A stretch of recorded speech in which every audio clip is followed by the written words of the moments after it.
presse, ouverture de conférence de presse donc pour notre Herculis EBS dont on va en dire quelques mots. Merci Jean-Pierre, merci pour tes mots. Welcome everyone in Monaco for the press conference of the 2023 Herculis EBS meeting. And first of all, we will be with Jean-Pierre SCHOEBEL, the meeting director. Donc nous allons être avec le directeur du meeting, Jean-Pierre SCHOEBEL, pour ses mots d'introduction avant d'accueillir les premiers athlètes. Oui, je pense en effet que le plus important, c'est bien sûr les athlètes. Juste, d'abord, je voudrais vous souhaiter la bienvenue au nom de la Fédération monégasque d'athlétisme et du comité d'organisation de notre meeting Herculis EBS. On behalf of the Monaco Athletics Federation and the organization EBS Herculis Monaco Meeting Committee, we welcome each of every one of you here in the stadium. Je voudrais vous rappeler, mais je pense que vous le savez tous, qu'on sera donc la 9e édition des meetings de la Wanda Diamond League. Et je peux vous dire, je pense que vous l'avez vécu comme moi, que cette année a été particulièrement exceptionnelle, puisque les 8 meetings qui nous ont précédés ont tous été d'un niveau exceptionnel. It will be the 9th edition in the Wanda Diamond League for Monaco, and as you could see, the 8 previous meetings were wonderful, and it's a very exceptional and amazing year because we have a very big level this year. Donc Monaco essayera de faire aussi bien demain. Et bien entendu, nos voisins londoniens, dimanche, la même chose, avant la pause pour les championnats du monde de Budapest. And we will try our best. We will try to do the same tomorrow, and we wish the same for the London neighbor for Sunday. D'abord, pour Herculis, ça sera donc notre 37e édition. 37e édition donc de ce Herculis EBS. Et nous sommes heureux de présenter un plateau, vous le verrez, bien entendu, vous l'avez déjà vu avec les présents, mais aussi les athlètes qui seront présents, vous dire quelques mots, et nous sommes très contents de pouvoir vous les présenter demain. Tomorrow will be the 37th edition for EBS Herculis, and as you could see, the entry list is very exceptional, wonderful, and we will be happy to introduce these wonderful athletes tomorrow. Je rappellerai quand même que cette journée est un peu une journée marathon pour nous et nos équipes, puisqu'on démarrera à 10 h du matin par nos courses de 1000 mètres sur ce stade qui est en train de finir la préparation. Donc nous aurons 42 courses de 1000 mètres pour 1300 coureurs, athlètes qui viendront participer à ces courses d'ouverture de 1000 mètres. And tomorrow will be like a marathon for the organization team because we will start the day at 10 a.m. with the 1,000 meters races. We will have 42 races with 1,300 participants. Après, vous savez comme moi que les épreuves, les premiers concours, la longueur commence un petit peu avant 19 h, la perche, le javelot. Nous ferons cette année de nouveau une cérémonie d'ouverture à 19h45. Parce qu'on a souhaité s'associer avec la principauté de Monaco, vous l'avez sûrement su, on a fait je dirais, pour les 100 ans de la naissance du prince régnier, un hommage a été fait à Monaco, et cette petite ouverture se fera entre autres, comme on le faisait il y a longtemps, en 1992, avec des véhicules de collection, de la collection privée du prince. And we will have the first event before 7 p.m. with the long jump, the javelin throw, the pole vault, and we wanted to restart the opening ceremony around 7:45 to celebrate the century of the Prince Rainier III of the name, and to pay tribute in association with Monaco, and we will introduce to you some cars of the personal collection of the Prince Rainier III of the name. Voilà. Après, 20 h, début du signal, avec 2 courses, pour moi, enfin, fabuleuses, un 400 et un 400 féminin. Je crois que la place maintenant va être aux athlètes. En tout cas, je vous remercie de votre attention. Je vous remercie pour je dirais, votre présence, pour l'intérêt que vous portez pour notre événement. Je me remercie mon service de presse qui est aux petits soins pour vous, je l'espère. En tout cas, n'hésitez pas, s'il vous manque quoi que ce soit, à se rapprocher de Justine et de son équipe. Et merci en tout cas pour votre présence. So at 8 p.m. we will start the international signal with two important races, the 400 meters hurdles and the women's 400 meters. It will be two and very expected events, and we will have some athletes involved in this race invited today in the press conference. And I want to thank you again for coming there for the press conference. I want to thank the organization, the press service. And if you need anything else, you can ask to Justine and her teams. Thank you very much. Merci beaucoup, Jean-Pierre. Alors, je ne sais pas si mes invités suivants, Justine, ils arrivent. Donc, très bien. Alors, juste, je veux quand même vous dire deux mots. Vous voyez donc notre stade qui a servi, vous êtes au courant donc de la préparation d'abord de l'équipe de France de rugby avant de partir au championnat du monde de rugby. Donc pendant 15 jours, nous avons hébergé l'équipe de France de rugby et ça a eu un beau succès.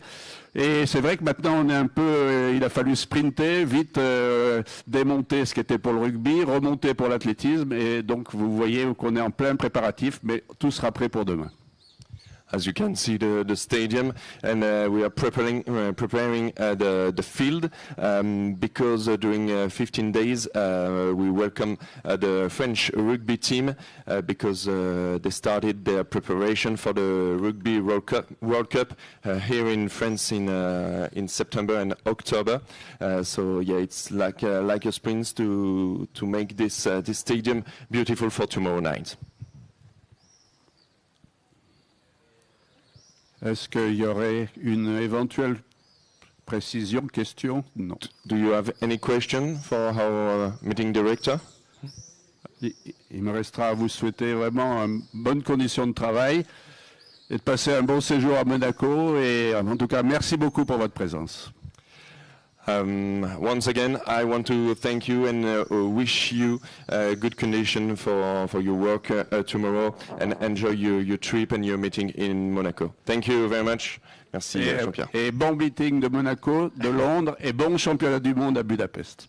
And we wish you a good Monaco meeting, London meeting, and of course a good World Championships in Budapest. Thank you very much.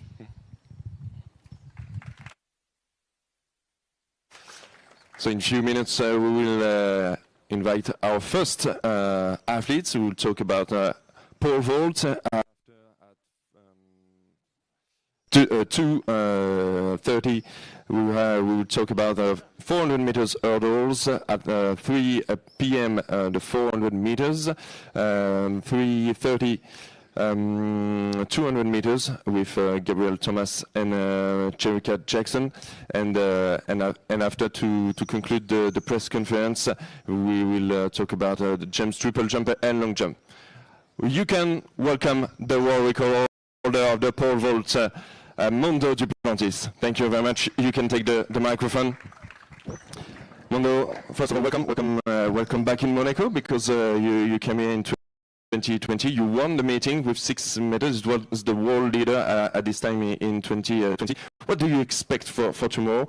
Because the meeting record is 6 meters 002. Is it your goal for tomorrow? Yeah, well, it's one of the goals for sure. And yeah, it's been, I guess, a little bit of a while since I've been back here last in 2020. So happy to be back. It's I like the climate. I like when it's warm, especially when you're jumping at night and it's not too much sun. It's just nice, warm, humid weather, which I'm very used to from where I grew up in Louisiana. So yeah, no, I'm very excited to be here, and yeah, I mean, meeting record. That's definitely one of the goals. It would be your last competition before the World Championships. Why did you choose to jump in Monaco and to stop your schedule of competition 1 month before the Championships? Well, I guess there's not that many meets after this, so that's one of the reasons. But it's also nice to have a little bit of a training period leading up to the big competition like the World Championships. Make sure I'm physically everything's there, and so I've had a nice string of meets thus far in the beginning of this outdoor season, and you know, I feel like technically and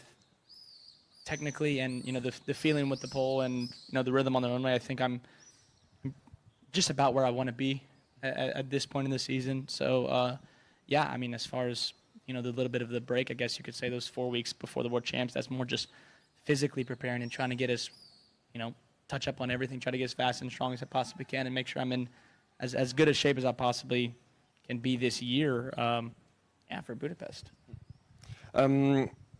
3 years ago, you came in Monaco. It was a very, very particular edition with only 5,000 people in the crowd with the COVID crisis. What do you remember about this competition 3 years ago?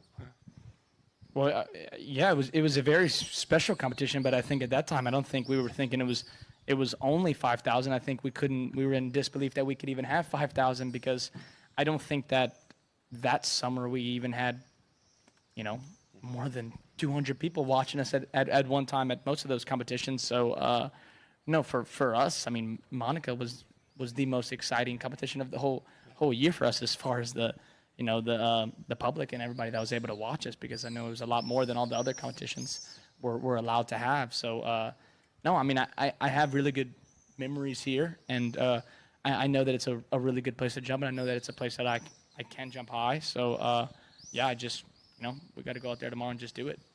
And I hope you will have other memories tomorrow. Do you have any question to Armand DUPLANTIS? You can, Marc? Yeah.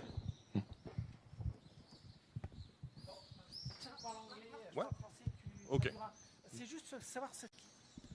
Alors Mando, juste pour savoir ce qu'il pense techniquement du sautoir dans la demi-lune, de la piste et ainsi de suite. What do you think about technically the area, because it's inside of the track and not like in the sense of the track, like the running. What do you think about the area technically? No. And the track quality also. No, I think it's really good, and you know, I think one of the advantages of jumping here, where it's, you know, we usually jump in the middle of the summer and it's quite warm here, is we have a pretty late start time, and so usually we have pretty still winds here, and so for us pole vaulters, that's a very big thing that we always have to be watching, and you know, that's very difficult to deal with. I think it's probably the most challenging variable that we can't control is the wind, and trying to run against the wind or run with the wind or whatever it may be. So for the most part, the times that I have jumped here, it's been as still of wind as you can possibly have, pretty much inside of a stadium. So, and I think that also is probably partly the way it's built. So, no, I mean, that's great for us pole vaulters, because we know that every time we go down on the runway, it's going to be consistent, and so it's a lot easier to find the rhythm and feeling on the runway. So, yeah, no, I mean, as far as the setup, there's really no complaints. Okay, so you can expect to have good sensation tomorrow on the track, yeah, in Monaco. Do you have other question? Yeah, right there.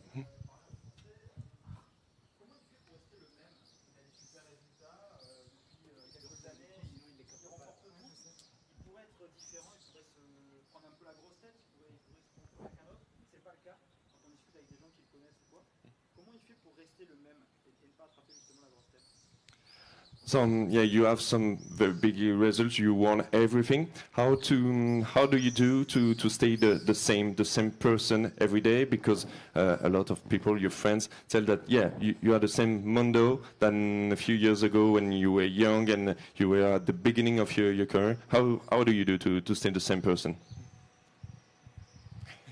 Well, I mean, things stay the same, I guess, at the end of the day, if you really wanted to. If you really wanted to, and you don't let anything from the outside, you know, change you as a person. And so, you know, as far as the past few years, I don't think there's been that huge of changes in my life, other than the fact that I've won some really big competitions and I've really jumped some high bars. But I mean, I think that the the people that I'm close with, I'm still close with them, and I don't think my circle, you know, it's not that much bigger than it was even then, just a few years ago. So no, I mean, I think it's pretty much the same. I just jump a little higher. Yeah. Do you have another question? Competition for you before going into World Championships? What do you want to get out of tomorrow night that makes you feel like I'm right where I need to be going forward? Well, you know, as far as the things that you can't control, I mean, you would like to have some good conditions, and yeah, some still wind so that I can go out there and I can try to jump on as stiff of a pole as I possibly can and try to grip as high as I can and try to replicate some jumps and some of those feelings that I would like to achieve in the World Champs. And so yeah, tomorrow I think that, you know, in the back of my head I will know that this is the last competition leading up to the World Champs. So I think there is that little bit of added sense of pressure that I'll probably be putting on myself, just because I want to make sure that I have everything right, and I want to make sure that I'm in the right place building up to the World Championships. So yeah, I mean, I'm gonna try to go out there and try to you know, get a sense of where I'm at. I think I have a pretty good idea of that already, but you know, just try to. So it's always nice to get some extra reassurance on the track to, as far as the rhythm of the run and what poles to jump on, because you know that can be, yeah, those are decisions that you have to make when it comes down to it, of where to jump with your standards, what pole to jump on, where to grip, where to run from, and whatnot. So yeah, I guess tomorrow's the last time of trying to collect all that data and just try to jump high. The question? Yes. Hi, Mondo. For a few months, you have a new training partner, Ben Brothers. Did it change anything for you? Do you learn from him? Or maybe it's more the other way, of course? Well, I think, yeah, I mean, having a training partner like Ben, but I guess anybody, depending on who it is, it's a different experience than training with yourself. And, you know, for me, I've pretty much trained on my own, just me and my mother out there on the track since forever. So going out there and actually training with somebody besides me, it's a very different experience. And, you know, I think that there's probably a lot that Ben can learn from me, but there's probably just as much that I can learn from Ben in a lot of aspects of the event, you know, as far as everything that goes around it, whether it's diet or is it recovery or is it, you know, sleep, whatever it may be. You know, I don't know, just because I jump higher doesn't mean I know more about everything than Ben does, and that's definitely not the case in this situation, because, you know, he's definitely a student of the game, and he knows a lot, and there's a lot for me to learn from him. So no, it's always nice to have somebody that has the same passion for something as you do, because he's very passionate about the event. To be able to bounce ideas off somebody like that's always great. Yeah, hi Mondo. I was just wondering about how serious are you about running the 100 against Karsten WARHOLM, and what chances do you give yourself of winning? Yeah, well, I probably have a worse of chance of winning than I would against Shelly Ann, for sure. But I would really like to do it. I would really like to do it, and I think that he's pretty keen too, also. So no, I mean, I don't know. I think that it's very possible. I think that, you know, especially our two personalities, I think we like a good challenge, and we like something a little bit out of our comfort zone too. So for him, I know it's been a very long time since he ran 100, and the same with me, basically. So we both also just want to do it just for the fun of doing another event, because we don't really get to do that, because we're so focused on trying to be the best in, you know, our respective event that we do now. So yeah, I would really like to race Karsten. I'm not saying that that would be very easy for me, but I think that I would. I think I could get. Yeah, I think I can compete for sure. The question? Just a follow-up, Mondo, on the Ben Brothers question. Would you be okay to open a bit more your training group to have more athletes, and maybe one day have a Duplantis Academy, mother and son, that kind of stuff? Yeah, possibly. Yeah, I haven't really thought about it all that much. I mean, I think that since I'm very used to training by myself, you know, letting somebody like Ben in, it is still a little bit of a change in itself. It's one that we've liked and we've enjoyed very much. But I do think that there is something to having a little bit of a smaller group. I think that it gives yourself a little bit more of a focal point on what you're trying to achieve, and you get to focus on yourself maybe a little bit more. It's no problem to add one other person, but as far as training with a big group, I don't know. I never really done it, so I can't really compare it to anything. But you know, maybe I really have no idea. Yep. Obviously, you've made great strides the last few years. Partly, I imagine that's because of natural maturation and balance that you're coming through. Do you feel like you've reached the end of that path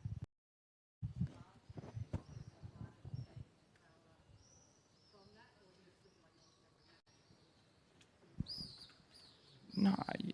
No, I think that. I mean, I hope that you don't peak physically at 23 years old, and no, I don't think that's the case. And so I think that there's a lot of room to improve just physically, and you know, I've put a real focal point as far as the training of everything to try to get stronger and definitely try to get as fast as I possibly can be on the runway. And I think that there is room for improvement, and there's always room to get faster in that regard. I mean, I really haven't been doing that much of specific training in the way that we're doing now for all that long of a time. So no, I mean, I think that there's a ways to go. There's a ways to go, and I really haven't done anything too crazy. I haven't changed my grip height since 2018. Really, I've been gripping basically the same height. I've just been using stiffer poles. So that's also maybe another step forward that I could be able to take, would be trying to grip a little bit higher. And you know, I think that if I'm able to have a little bit more speed into the takeoff, then that's very possible, which I think I will be able to do in the next coming years. So no, I think there's all kind of stuff that I can do technically and physically that's gonna, you know, get me to even another level. Speed. No, it's more speed. I mean, I think if you look at the guys and you look at a pole vaulting competition and you look at who's first place to who's last place, it's pretty much who's the fastest on the runway to who's the slowest. And speed is pretty much the name of the game. And you know, right now it's I have a good thing going, and a lot of it is physical, and a lot of it is mental as well, because you have to be able to control whatever speed you do have, and you have to have the confidence in yourself and the aggression to not be able to hesitate, also to be able to trust that, you know, what the speed that you do have is going to work. And so yeah, I mean, that's basically the main thing, is as long as I can keep improving and keep progressing as far as my speed, then yeah, I guess higher heights is always possible.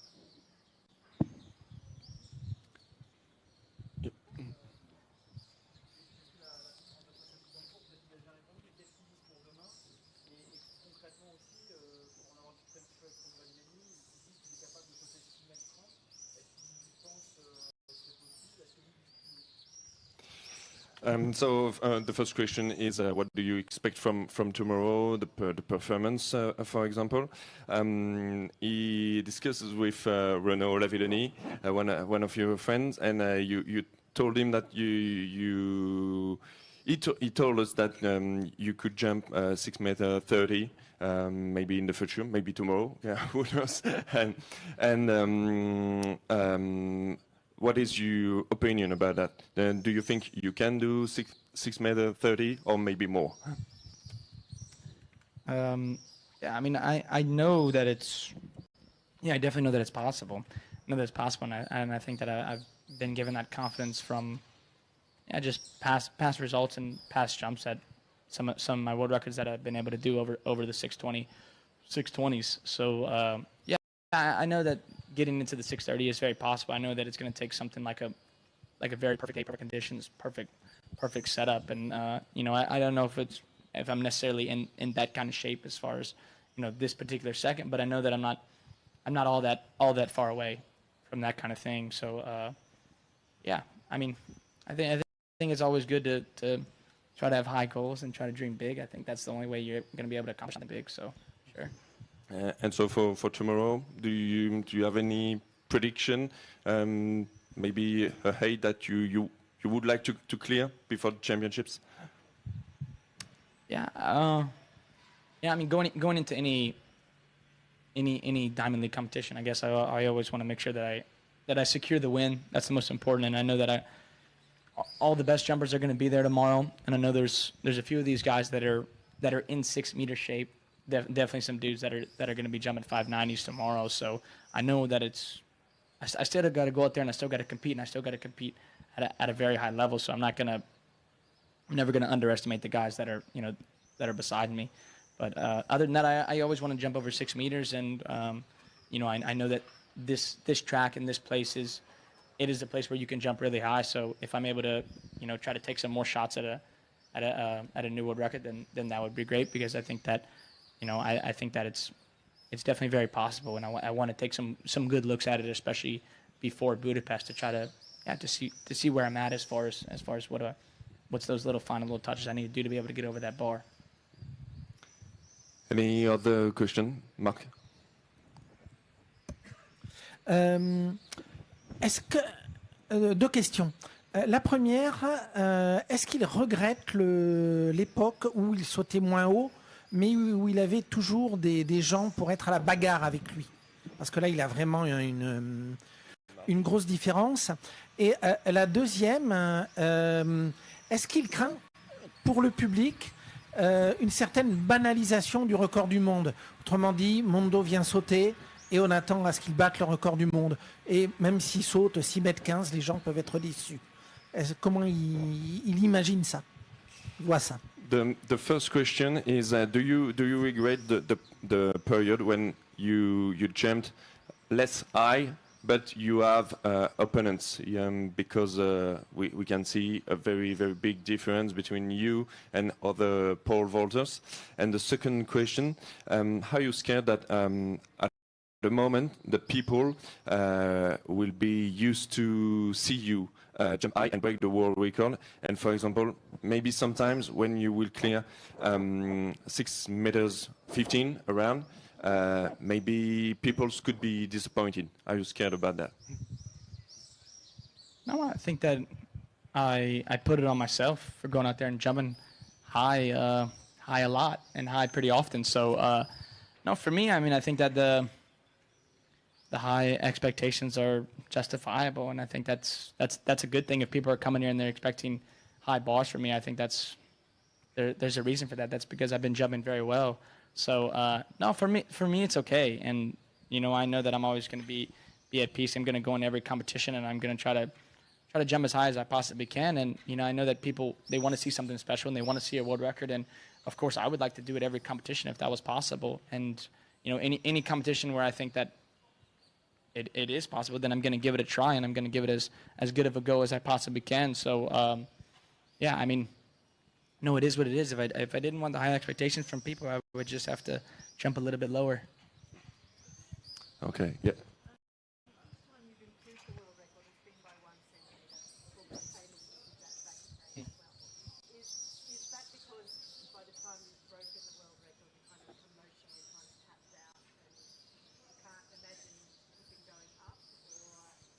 Yeah, no, I know. I don't think 2 world records in the same meet. I don't think that's very much possible. I think emotionally, I think you're pretty much done. I think Renault tried that back in 2014 when he broke the world record. I don't think that ended up so well. So no, I think yeah, as far as mentally, I think that's basically impossible. But I do hope that by the end of my career, whatever the bar that I leave up there as my highest jump, I want it to be the highest jump that I think that I could have possibly ever had there out there on the track. So it's tough because you don't necessarily know exactly how high you can jump, and you don't know what exactly the barrier is at any particular meet or any time. So but I know that one day I'm gonna try to make sure one of these years when I think that I'm in the peak of all of my life, and I think that everything's lined up in the right way, then I'll try to put some maybe higher than just 1 centimeter. Any other question? The last one in the behind, yeah. Non. C'est moi? Non, derrière. Thank you. Hi, Mondo. It's Alicia from Citius Mag. I just wanted to say that a lot of people say that track and field needs rivalries to thrive, but at the same time, a lot of people do love the love that's displayed amongst male pole vaulters. How do you think that's helped you throughout your career, and how do you think competitions would be different without the friendship and the love that you all share amongst each other? Well, I mean, I think that I think people like and they relate to authentic things, and they like when people are authentic. So, you know, if you have a good relationship with somebody and you really do have mutual respect, then I guess there's no reason not to show that on the track. But you know, if you really don't like each other and you really butt heads and you really want to kill each other when you're out there on the track, then you can express that in that way as well. And I think that that's what people relate to the most, is just authenticity. And so, you know, I think for us jumpers, we are rivals. If we want to beat each other as bad as we want to breathe, and every time we go out there, we want to win, and we want to be the last man standing. But you know, it's a different kind of event that we do. We mostly compete against the bar, and we mostly compete against the event itself. It's kind of like a golf competition. You don't really hear much golfers going head to head and butting heads in that kind of way. So it's not quite the same thing as like a sprinting event and whatnot. So there is a little bit more room for that kind of respect in that way. So yeah, I think people like when people are real and they're not fake. So whatever you're going to be doing, if you're going to be trying to create some type of beef, or you're going to be, you know, you're going to have a lot of respect for each other, just do it in a way where, yeah, be real. Do you for real. Thank you. Thank you very much, Mondo, because we have to stop this press conference. Mondo Duplantis, ladies and gentlemen, with us, and Thanks, see guys. you tomorrow on the track and during the pole vault competition.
So welcome Karsten, welcome Alison, in Monaco to run the 400 meters hurdles tomorrow.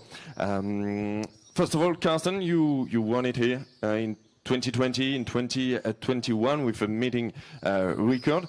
You know, we have a French expression telling never two without three. So do you expect a third victory tomorrow? It will always be tough when Alison is lining up, and you know, we were supposed to have Rai here, he's not, but it's always going to be a tough race here in Monaco. So, you know, I never cash in victories on forehand. I know that it's going to be a tough job, but you know, I'm gonna give it my all, and I think that's the only guarantee I can give. Whenever I step on the track, of course I will run for a win, but hopefully the other guys will as well. That's why we race. Yeah, yes. Alison, it will be your first 400 meters hurdles for this year, not your first competition, and for your first race, you choose a very big fight with Karsten. Why did you choose this strategy to coming with a big race tomorrow?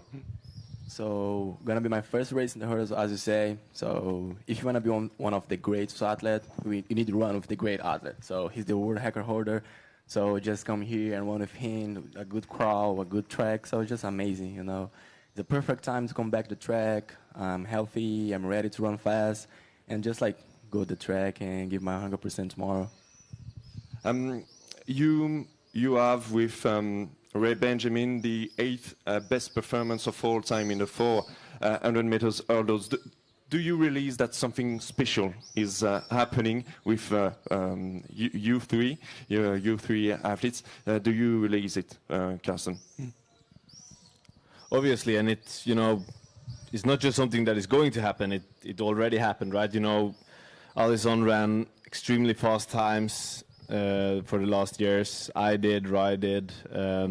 Also, a lot of people coming behind there. So, you know, there's a new era right now, and things are going faster than they did historically. And you know, I just think we should be happy to be here to enjoy it. And hopefully, there's more to come. You know, I've already been fortunate enough to put some of those times already this year. So I think we're still working on it. So we are changing the whole statistics, and I'm proud of it. And I think also everybody is pushing each other. You know, when we are 2 or 3 guys going for it, you know, you have to push the limits every time, and that's how you become better as well. Just as Alison was saying, you need to push each other to achieve greatness. And you, Alison, did you expect, a few years ago that, you could make the 400 meters hurdles one of the most expected events in a competition like the Diamond League or the World Championships? So I don't think so. Like, a couple years ago, I would say that I'd be running 46 or doing about 45. But when someone opened the door for you, show the way, say like, guys, we can run faster than that, you just start believing and try harder and harder. And now we know that it's possible. We know that we can do better. And it's just amazing make part of this group, like be like doing Easter right now, just making Easter, just running faster and faster. When we show up at the track, you don't know who's gonna win because it's just like everyone is doing a great job. As everyone is running fast. So it's just amazing to have that feeling. Do you have any question for our champions? Yep. And don't forget the microphone to ask your question. Thank you. Question for Alison. Alison, could you give more details about your injury and how you came back in shape? How did you do that? So a couple months ago, I was injured. I got my injury doing a plank.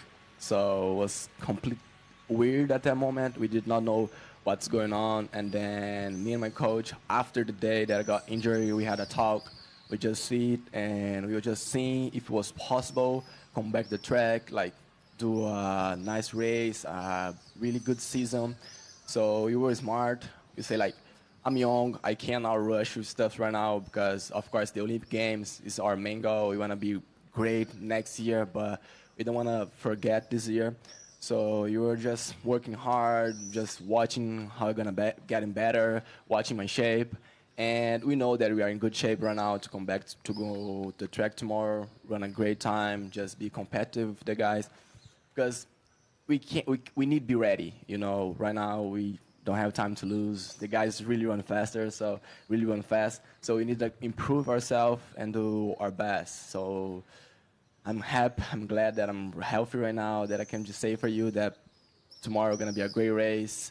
No worries, we're gonna be down the track doing our best. Other question? Marc? Oui. Question tant à Karsten qu'Alison.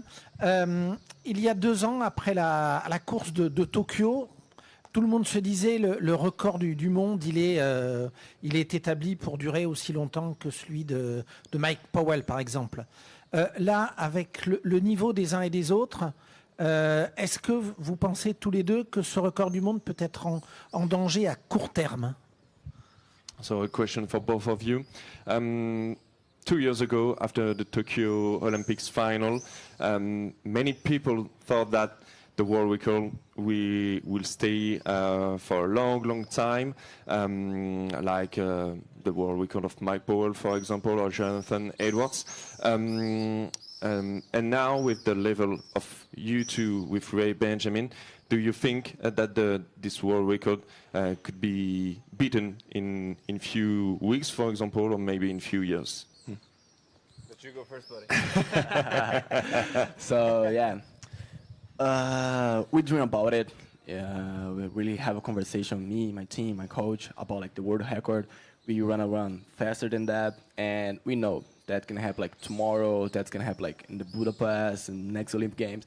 We can't just like predict that, say like, I'm gonna take a couple weeks, a couple months, because the way that we are working, the way that we are thinking about like track, about the 4-meter hurdles, the way that we are running, that's gonna happen tomorrow, that's gonna happen like in Budapest, we don't know. We just like know this is gonna happen one day. We're gonna break the record again. And I'm not just talking about me, I'm saying about me, Coster, Benjamin, and the other guys who's come behind us, because we know that we need to run fast.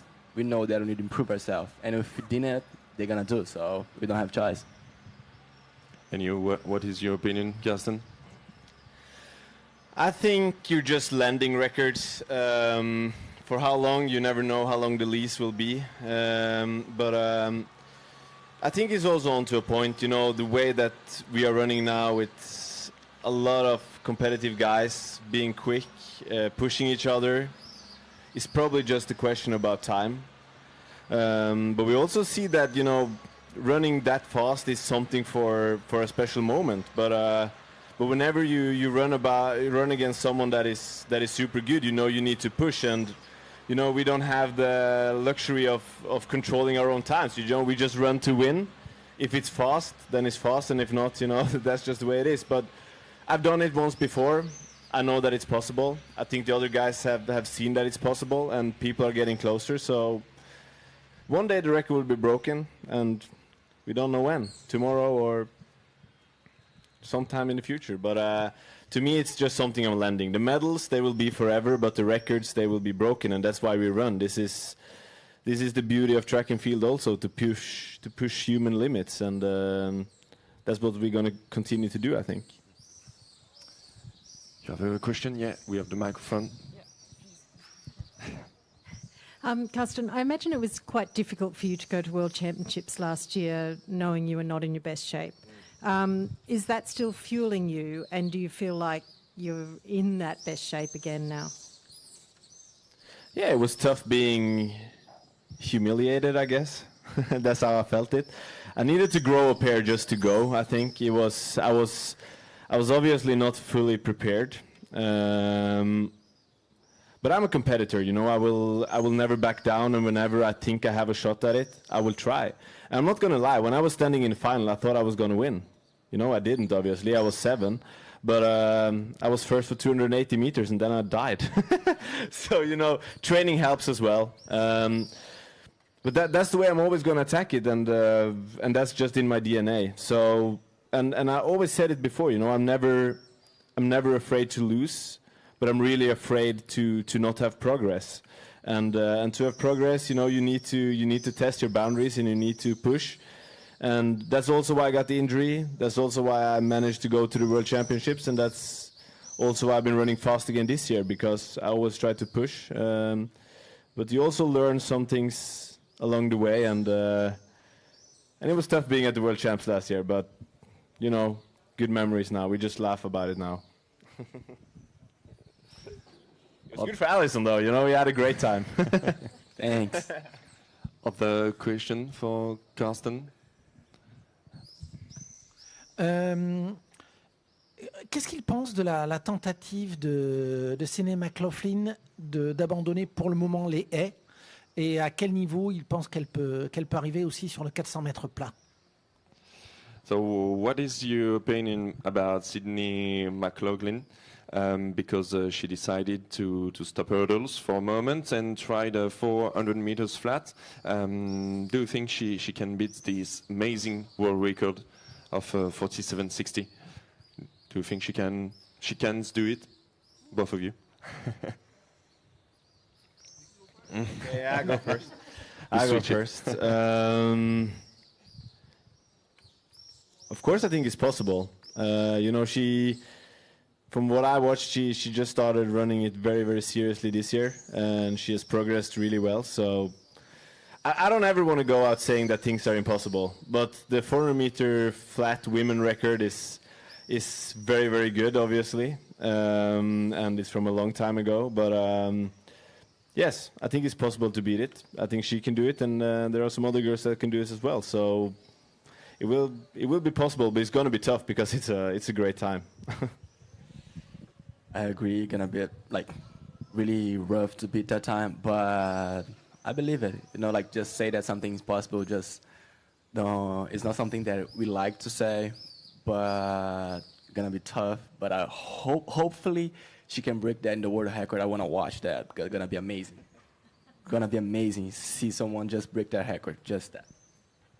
And you, would you want to try just one full season of 400 meters flats, or you want to continue to fight on the track each other? No way. No way. The flat just hurt too much. I can't keep doing like a whole season about the 400 flat. I just can't. I love hurdles, the pace, the feeling is just amazing. So, nah. You've been running good on the 400 flat, huh? You have better PB than me. Yeah, but let Wade, like the other guys, do it. I'm happy in the 4 hurdles. I'm happy here.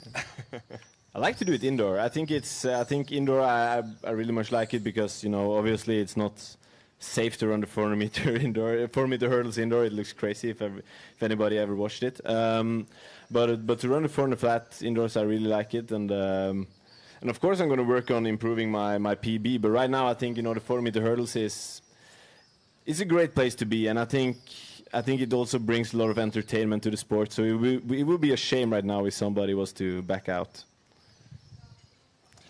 Do you have a question? Yes, again in the bottom. Oh no, so it's your turn. Yeah.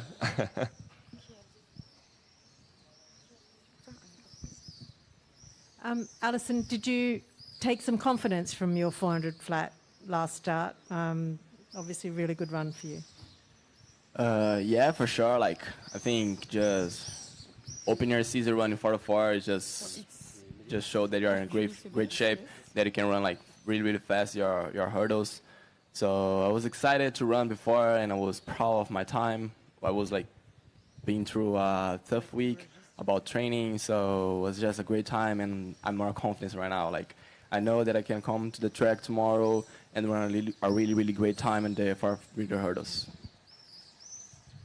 We have two questions in the bottom side.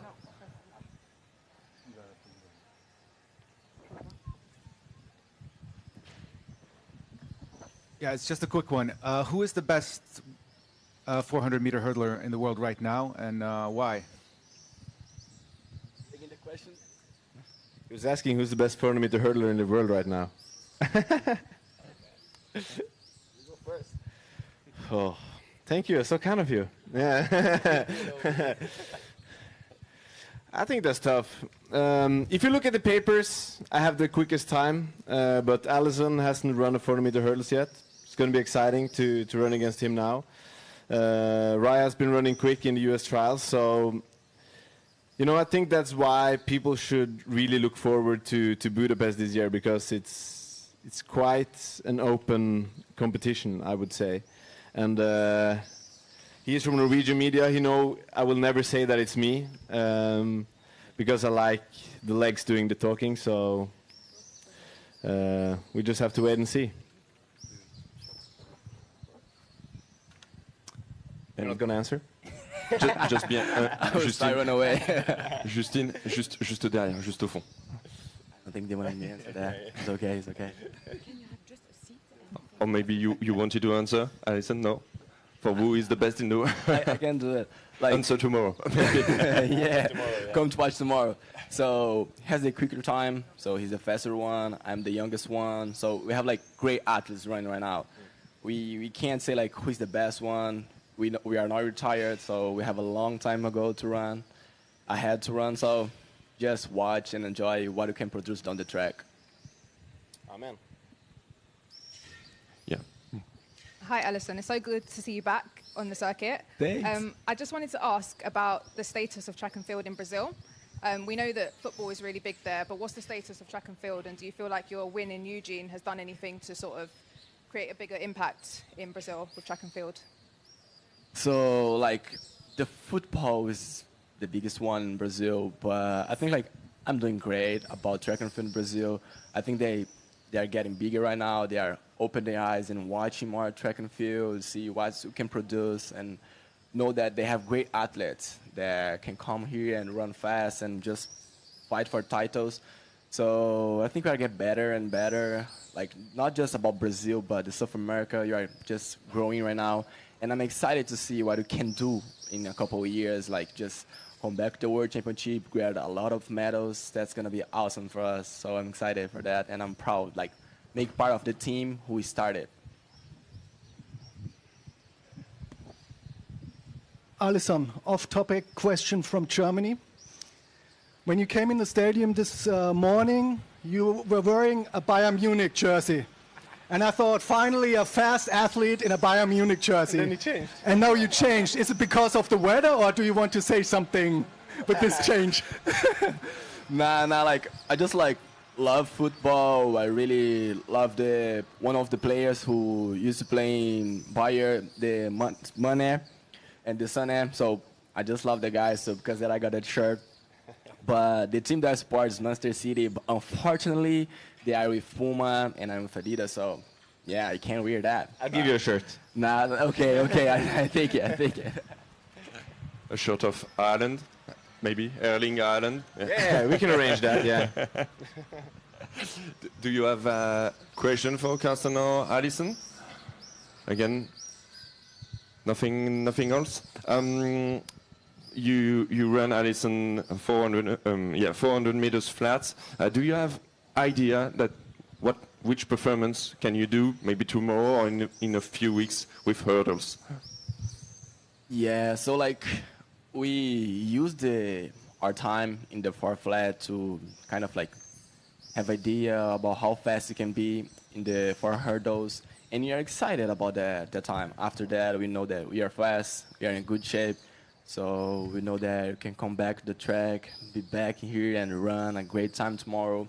Just like expecting good news tomorrow, just go there, run with Karsten, with CJ Allen, who is doing well this season.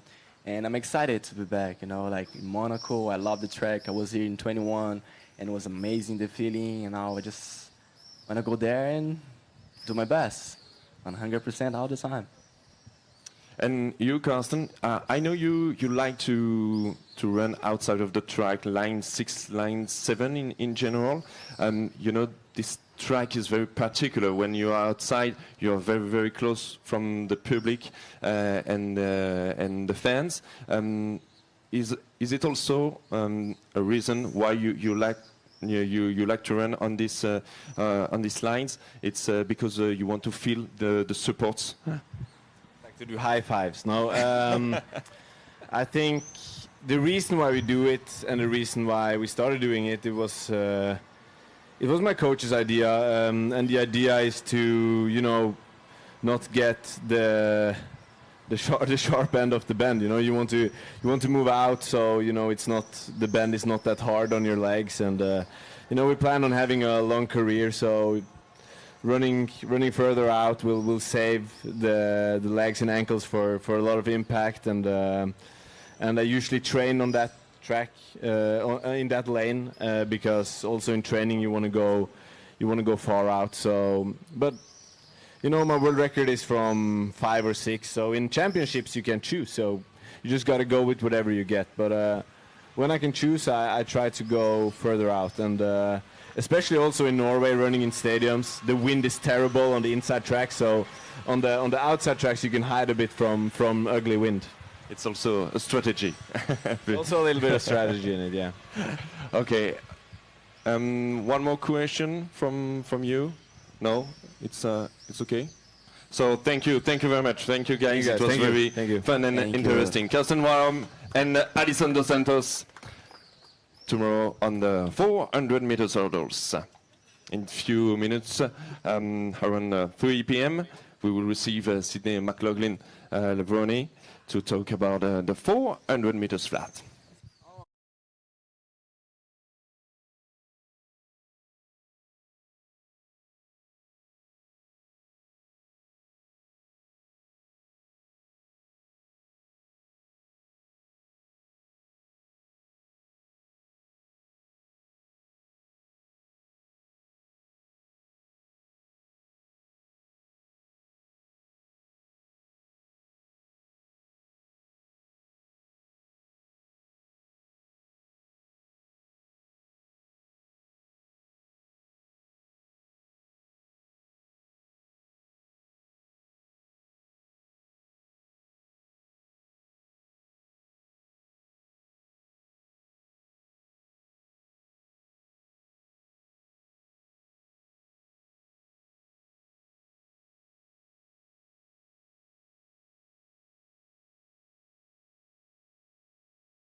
Donc vous l'aurez compris, ce n'est pas Sydney McLaughlin qui est avec nous. It's not Sydney McLaughlin right here with us. We just have to switch.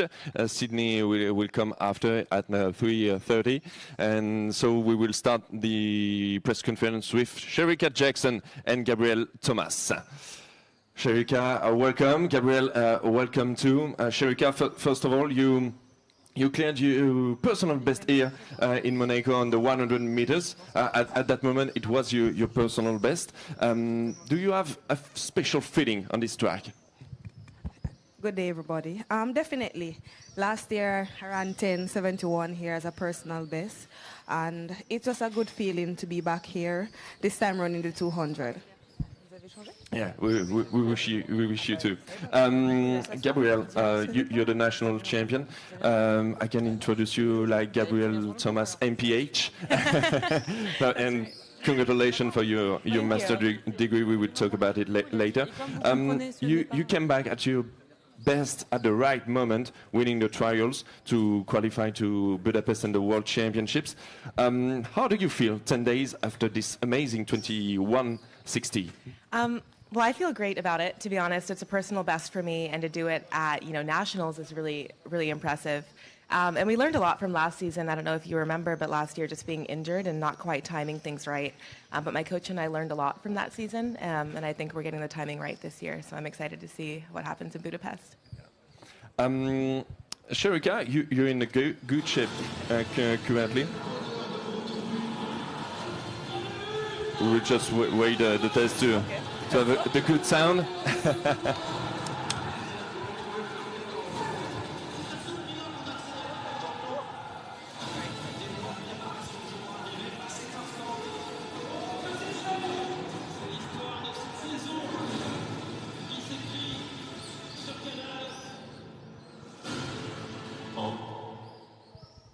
Nice teaser.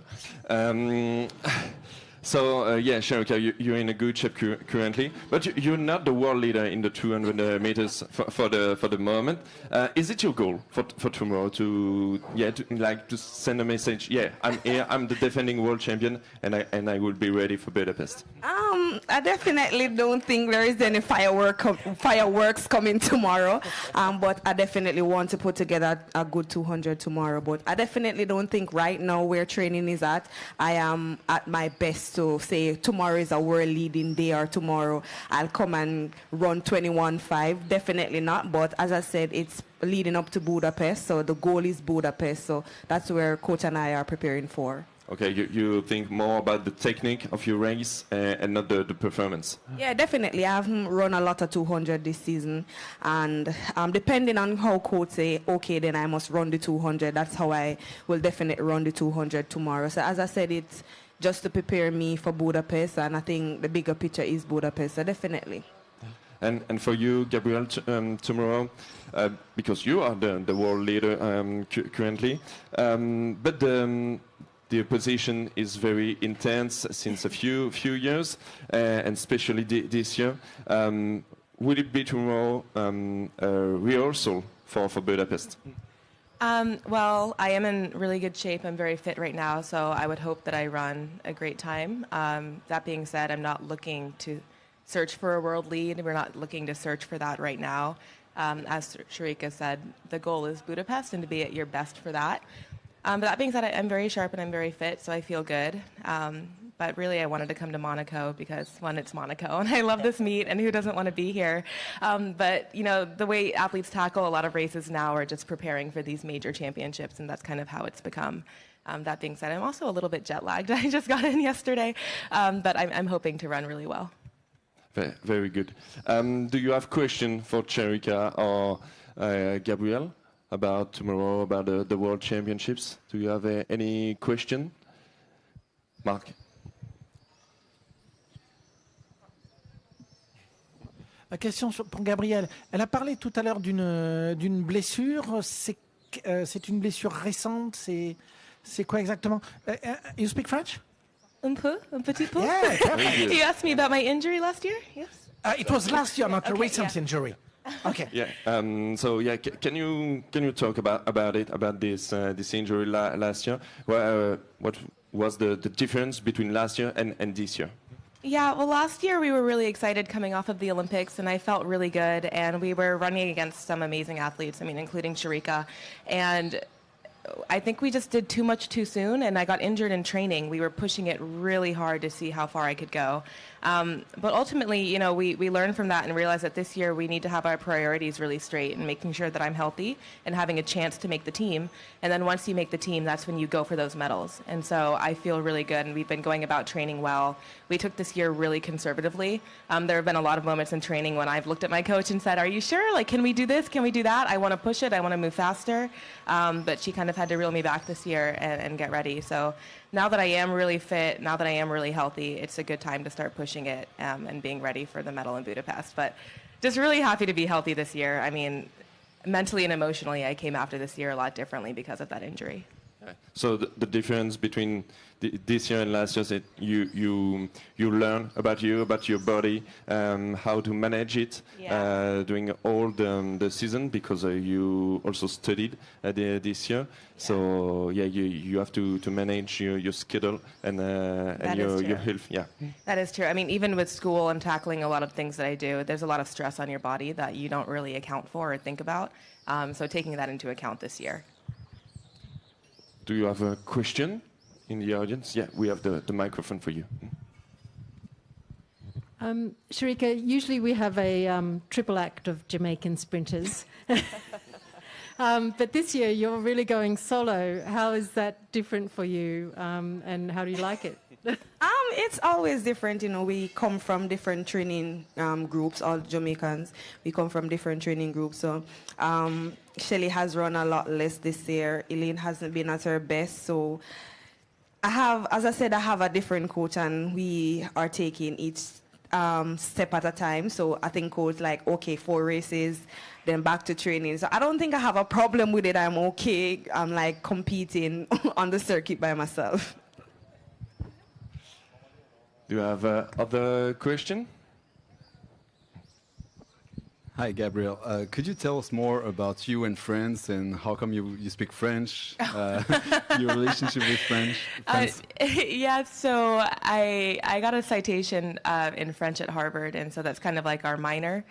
Just because I loved the language and it was fun to speak. And then I went to Dakar, Senegal in the summer of 2017. I decided to stop running track for that season, and I went and studied abroad there for 2 months, and they only speak French, and so I got to really fine-tune the language a bit. It's been about 5 years since then, so I'm a little bit rusty, but I can understand, I think, when people are speaking to me. But I'm going to practice up for Paris next year. Yeah, of course. Do you have other question? Yeah, we have the microphone for you. Thank you. Gabby, I just wanted to ask about your Jamaican connection, because you do receive a lot of love online from the Jamaican fans. I do, yes. So I just wanted to ask about your connection with Jamaica. What is it? How Jamaican do you feel, etc.? Yeah, so my grandfather is actually Jamaican. He lives there and he's from there. And then my dad didn't grow up in Jamaica, but he is Jamaican, and he always liked to bring the culture home with me and make sure that I was proud to be Jamaican. And I do really love the fan base in Jamaica. I mean, they're so amazing and supportive. And I make sure that, you know, everyone knows that I am Jamaican, because I do believe that that's where I get my fast roots from. I'm just not going to sugarcoat it. That's what it is. And we grew up, you know, loving track, and my family has always been a big track family. And so if I can just run well, and make my grandfather and my dad proud, then I'm doing my job. Thank you. Any question that you would like to ask? Yeah. Gabby, obviously you've been a student for much of your running career.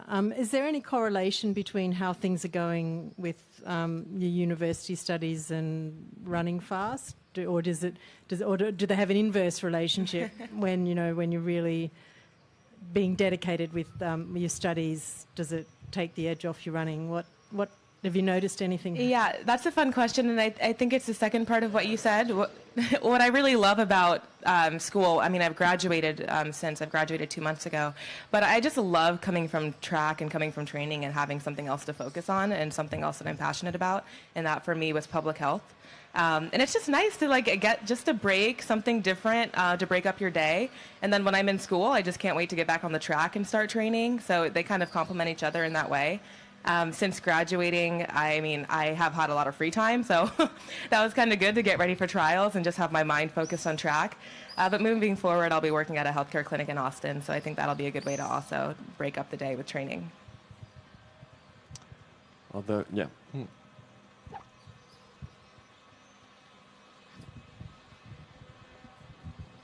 Hi, Shericka. I just wanted to ask about your focus this year. Is it more on the 100 or 200, or is it a mixture of both in training and for Worlds?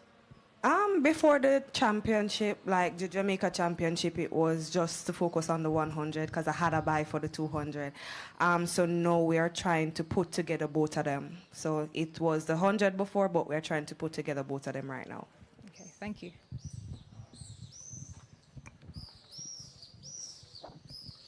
Il y a eu des championnats du monde l'année dernière, des championnats du monde cette année. L'année prochaine, il y a des Jeux Olympiques. Comment on gère cette année intermédiaire? Il y a même eu des Jeux Olympiques il y a 3 ans, 2 ans. Comment on gère cette série sans la pause qu'il y avait d'habitude avec les championnats d'Europe? So 3 years ago we had the Olympics, last year World Championships, this year World Championships, next year Olympic Games. How do you manage these seasons? Because usually we had a break between 2 World Championships for 1 year. How do you manage that to keep your level, your performance at the best level possible for both of you? Shericka. I think for me personally, the World Championship year, that was 2019. I think I used 2020 as a break year for me because at that time I discovered I had the shin fracture. So I think that was a break year for me. And because I stepped down in event, I think it's a lot better and coaches managing each season. Because I don't think coach and I take it one season at a time. We don't focus on, oh, next year is another year. We just focus on one season at a time and then see how the season progresses. After the season, we get a long break and then back to the next season. I don't think we like, oh, next year is Olympic. We have to finish this season first. And once we finish this season healthy, anything is possible for next season. I would say that we tackle it the same way. You don't want to get ahead of yourselves and start thinking about training for the Olympics next year when we have World Championships coming up this year. And especially for me, I mean, I'm taking it year by year. This is my first World Championship team that I have qualified in for and made. So I want to come to the World Championships and bring my best self, be the best athlete that I can be, and get a medal, my first World Championship medal. So that's my goal. That's really all I'm thinking about right now. And last year ended up kind of being, you know, an accidental off year for me because I got injured for World Championships, so I didn't get to compete and go through the season. I finished it, but, you know, I didn't get to do the full season. So just taking each year 1 year at a time, each season 1 season at a time, and worrying about what I need to do.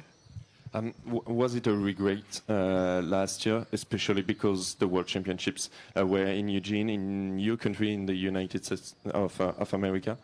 Yes, it was really hard to watch the World Championships be in America, you know, on U.S. soil, and to not be able to compete for such a special moment. I did go and I watched every event and I cheered on my teammates, but it was very difficult for me to do. But that being said, it just made me really, really want to be ready for this year even more. Other question? Yeah, right there. You two are both unique in that you're competitive in the 100, 200 and the 400. What do you both feel is your best event? The 200. I've been working on the 200 for a long time now. I did a couple of 400s this year, and I can see myself, you know, in a future life moving up to that. But, you know, I'd like to fine-tune my 100 too. Everybody wants to run the 100, as Shericka knows. It's a fun, flashy event. It's not painful. So maybe once I, you know, accomplish what I want to do in the 200, I would like to see what I can do in the 1 and the 4. Honestly, I'm not sure. I'm still learning the 100. I love the 200. And I still think I have unfinished business in the 400. So I definitely can't tell you which one of my favorite event. But if I'm supposed to choose the easiest event, despite being technical, I definitely choose in the 100.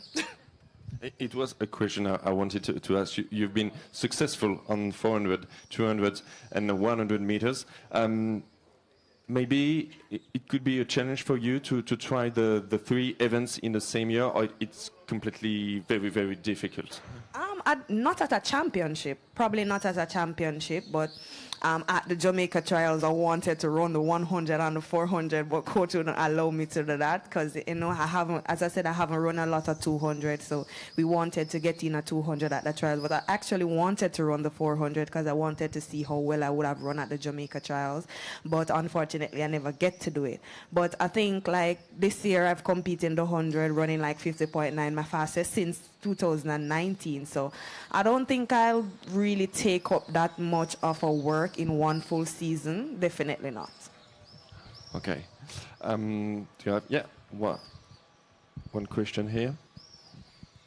Shericka, you've been one of the best in the world for quite a few years, but last year you won the title in the 200. Does it make a difference to be the title holder? Has it made any difference to the way you approach anything or you feel about your career this year as you carry the title into the World Championships? For me personally, I think when I never made it in the 200 at the Olympic, I think that made me a different type of athlete, especially over 200. I think for me personally, as I said, I don't think it brings any pressure on me. As I said, each season is a different season. You just have to approach each season differently. So I don't think it's a pressure. I'm a world championship. I have to, yes, you want to maintain higher performances, but I don't think there is any pressure to say, okay, I have the title. But I do want to keep the title, and I'm working hard to keep the title. So definitely, I don't think there is any pressure there. So, yeah. Do you have a question for Shericka or Gabrielle again?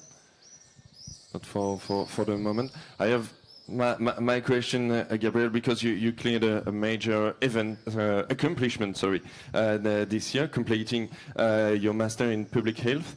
I think, of course, you're proud of it. Was it hard to prepare your studies and also this amazing season that you are doing there? Well, thank you, first of all. I wouldn't say it was hard just because it's something that I like doing. It's kind of like you fill your time with what you want to do. So whether I was, on my couch watching Netflix or studying, that's kind of what I was choosing to use my time for. And it's really just about managing your time and making sure that you're happy, and I was. And now that I'm done, I do feel like I have a lot of time that I'd like to fill. So there's that, but it wasn't too difficult. It was just nice for me. And I guess this brings you also some confidence because you can be successful outside the track, and that you can also release that, okay, track and field is just a sport, it's not so important. Of course, is it because you're involved more than 100%, I guess, to win maybe your first gold medal? Yeah, it's studies is important, and also your future is. Yes, and that's the thing about track and field is it's just such an intense and cutthroat sport, and there's so much pressure. I'm not sure that many people in the world will really feel the type of pressure of, everything just kind of being on you in that one moment. So it's really good to have perspective and to be involved in things, I think, outside of the sport because it's really healthy. There are so many times in the sport where you can really be inside your head because it's just you on the line at the end of the day. And the consequences and repercussions of, winning versus losing are pretty extreme. And for a lot of people, it's your livelihood, myself included. So to have something else to think about, something else to be proud of, and something else to make up your identity is really important. And also, I saw that you were on a conference to talk about breaking stereotypes and support the next generation. It's also a goal for you to bring a legacy and leave a legacy. That is really important. I think it's really important as athletes that, we're conscious of what we're putting out into the world and what legacy we're leaving behind. And it's really important for me to show everyone, especially the younger generation, that you can do anything that you set your mind to. And for me, that was pursuing my education. It was starting at Harvard and doing a different track, no pun intended, and then falling into track and pursuing excellence in that as well. And I continue to pursue excellence in everything that I do. And it's important to see that you can do that. You can do whatever you want, whatever you set your mind to, as long as you want to do it and that you're passionate about it. And you, Shericka, we know that Shelley-Ann Fraser-Pryce wanted to tell the message that you can be a woman, you can be a champion, you can be a mother. Do you share the same way, the same message, and do you want to give leave the same legacy? Definitely, but I think each person wants to create their own legacy, and probably it worked for Shelley, like being a mother coming back, and it also worked for Nia. It doesn't mean it will work for me in that way. So as I said, everybody I think want to leave their own legacy, create their own lane, create their own history. So I think definitely we have the same view, but not everybody will walk the same history. So definitely. Okay. Do you have other question? No, it's over. I think to make the conclusion of these exchanges, maybe do you have some French word, Gabrielle, to conclude this press conference for you? Je ne sais pas. Merci pour votre temps, attention. Oui, attention. Bonne chance à moi. Very good. Bravo.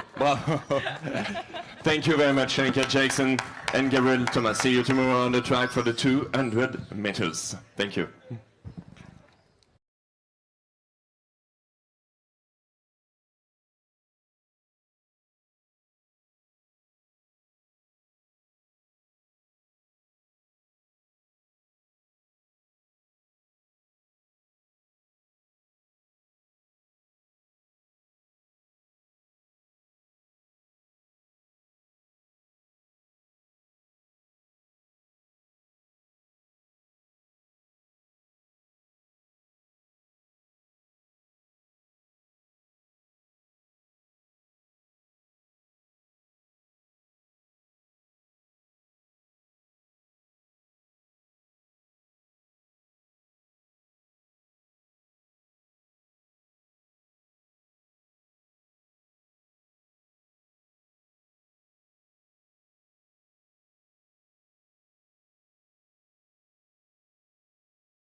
Bien, nous sommes en compagnie de Sydney McLaughlin-Levrone, with Sydney McLaughlin-Levrone. Welcome back in Monaco. You already came here last year as a spectator in 2019 on the track. I guess you prefer the second option.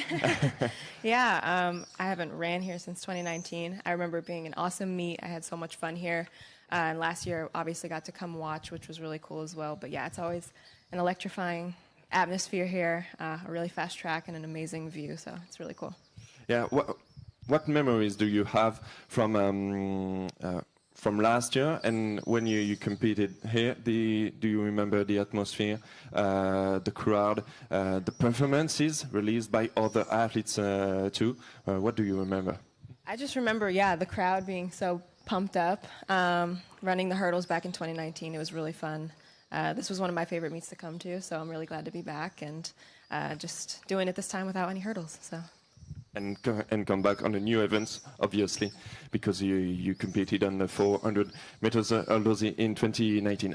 We have one question for you from the followers. When was the last time you cleared a hurdle in training, and how much hurdles training have you done this year? We've done a bit. I cleared a hurdle last week, so yeah, it's still definitely something that we're doing, making sure that we're staying on top of, and you know, it's good just strength training in general. The hurdles is such a strength-based event that, you know, it definitely helps in the open four as well. So it's something that I continue to incorporate. Okay, so you don't only use it just for exercises, you also use hurdles to continue to keep your sensations if you want to come back on this event. Exactly, correct. So do you have a question for our champions, Sydney McLaughlin? Do you have a question for the moment? No question now. I can believe it. Oui. Je m'excuse, j'ai loupé le début, donc j'espère que tu n'as pas déjà posé la question. C'est d'abord, pourquoi elle a choisi le 400 mètres plat au championnat du monde? Et la deuxième, Bob Kersey pense qu'elle peut battre le record du monde. Est-ce qu'elle pense qu'elle peut y arriver? Enfin, est-ce que c'est son objectif? Et est-ce que ça peut l'être à court terme? So the first question is why did you choose to compete in the 400 meters flat for the World Championships? And Bob Kersey told us that you can beat the world record. Is it a goal? And is it a goal in the short term, in a few times, or you leave you some times and seasons to beat it? I think for this year, you know, being able to take a step away from the hurdles and work on just the flat speed was huge for us. Being able to get faster flat and then be able to come back and incorporate the hurdles, you know, just taking a step, taking a break away from it. For us, I mean, this was a perfect year to try it, do it, and have some fun with it. I think for the Worlds, I mean, that's just what we've been doing all year, and, you know, we were like, let's just continue with it, see where it goes, see where we can progress to. I think we've continued to lower my time each meet we run, so that's been amazing, and hopefully we'll just continue to do that all the way through Worlds and see what happens. So. Do you have a question for Sydney? Yeah, the question right there. Yeah. Hi, Sydney. Are you surprised by how fast you can go on the flat, or you knew that you could go that fast? And have you settled your mind for next year for Paris? Yeah, I think, you know, just the conversion from hurdles to flat kind of showed that, you know, we could run where we are right now, and there's still more room to grow, which has been great. So it's been awesome seeing it kind of come to fruition, you know, after all the training and stuff. The first few races were a little wonky, but we're starting to get the rhythm of it, which is awesome. But I think for next year, yeah, we have to get through this one first. We got to finish this season out and then sit down and look at the schedule, look at what we're trying to accomplish, and then go from there about what we're going to do. Sydney, is it possible to double those two events at a major championship, or is it just too much? If the schedule allows it, I think it's possible. Obviously, for Worlds this year, it's kind of insane. 6 400s in the span of 5 days. That just sounds crazy to me. But I think, you know, if down the road it allowed for it, I think it's definitely something that's doable. It just has to give the athlete time to actually be prepared for those rounds. Do you have questions? Yeah. Hi, Sydney. How much was the thought of becoming a world champion in 2 different events? How much was that a factor in deciding what you decided to do this year? I don't think it was a factor at all, actually. I think for us it was more so just reaching out, branching out, seeing what we could do here, and continuing to progress so that when, you know, we do put the hurdles back in front, we know that the flat speed is there. It just so happened that it is a world championships year, you know, and that's kind of the major championship, and that's just kind of what we're working towards. So I don't think it was an initial thought. It's just kind of what happened. Probably, yeah. Other question? Dans quelle partie du 400 mètres elle estime qu'elle a progressé depuis sa course à Paris? Et question corollaire, de quelle manière elle pense qu'elle peut, dans quelle partie de la course elle a le plus à gagner? So we leave you after Paris. So in which part did you progress since 1 month after you race in Paris? And in which part could you progress in the future for the 400 meters? Yeah, I think the biggest progress was just race management, how you run the race, how you get out versus how you come home, and just figuring that out. It's a little easier with hurdles because I know where I'm at, but the open 400, I don't know where I am. But I think for me, just continuing to learn that and get better at it, I think is where the progress comes, and then being able to manage the race. Obviously, the more races you run, the better you are coming home, the more strength you have and whatnot. So I think as I continue to get the reps, that's going to come naturally. Do you have other questions?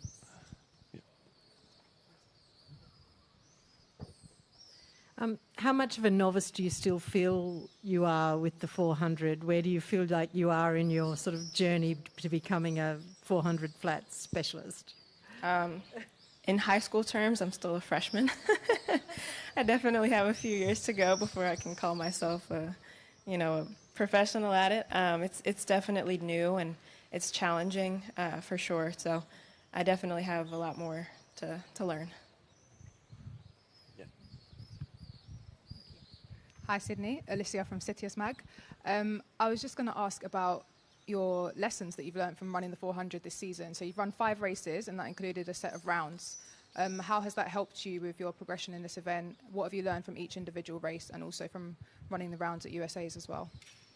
Great question. I think the biggest thing is just getting those reps in. The best way to learn is through doing it. And so for me, each round I feel like we continued to get better and better in learning how to run the 400. And I think patience is the biggest thing for sure. It's not always going to come when you run it.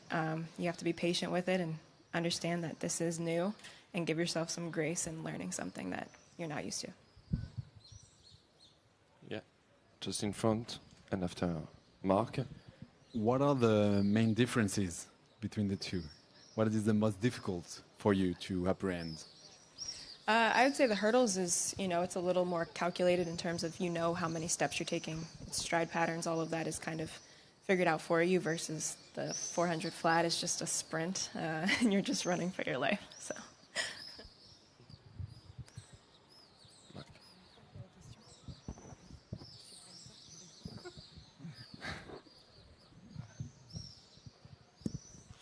Entre le 400 mètres plat et le 400 mètres haie, sur laquelle des deux distances la souffrance, pain, est la plus importante? Between 400 meters flats and 400 meters hurdles, which event is the most painful, at your opinion? I would say the 400 flat is more painful than the hurdles. Yeah. Why? I mean, overall, you're technically just running faster, right? Like a 50 versus a 48, it's just a faster time. But also, like I said, it's a full-on sprint, in my opinion. At least the hurdles, you do have to calculate the steps. So there's a little more lactic. And for example, in Paris, what did you think after the 300 meters? Because it was very, very impressive from you, and the last straight line was harder, a bit harder. How did you feel at that moment? What did you think? That was the longest 100 meters of my life. I felt like I was running backwards. But yeah, it definitely, it kicks in a lot sooner, in my opinion, than the hurdles. Did you have some doubts after Paris? Did you think, okay, maybe the challenge is too harder, and maybe I underestimate the challenge? What did you think after the meeting? Yeah, I mean, I definitely was a little bummed about, you know, kind of just how it started out for me, and just trying to figure out, was this too big of a learning curve? But I think, like I said, the biggest lesson this year has just been patience, and, you know, taking it one race at a time and understanding that I'm still learning it. So it was a little hard at first, but I think as we started to see the time continue to drop and I learned more, I was like, okay, it's not as bad as I thought it was. Do you have, one question here? Is part of the difficulty that people's expectations of you are so high in this event that you still regard yourself as a newbie, but everyone looks at what you've achieved in the other event and thinks, oh, she's going to be able to translate that so quickly? And even before Paris, people were talking about you challenging the world record, for example. How do you kind of deal with that kind of level of expectation, which is kind of unearned in the 400 flat in that way, not like the hurdles? Right. Yeah. I mean, it's going to be there. Obviously, people want to see things that are exciting, and sport wants, you know, to see one of the longest records fall, and that's an amazing thing. But the reality is, yeah, I'm human. I'm still learning. You know, I'm not a robot, so I'm just as new to this as anybody would be, and I think I have to give myself grace. And you know, I think my team understands that this is new for us, that it's going to take time, and they are very different events. Even though people like to think this one would be easier, it's not. And knowing that, you know, in time, I'll continue to get better, and that's when things will come. But for right now, I'm happy being a student of the event. Do you have, one question?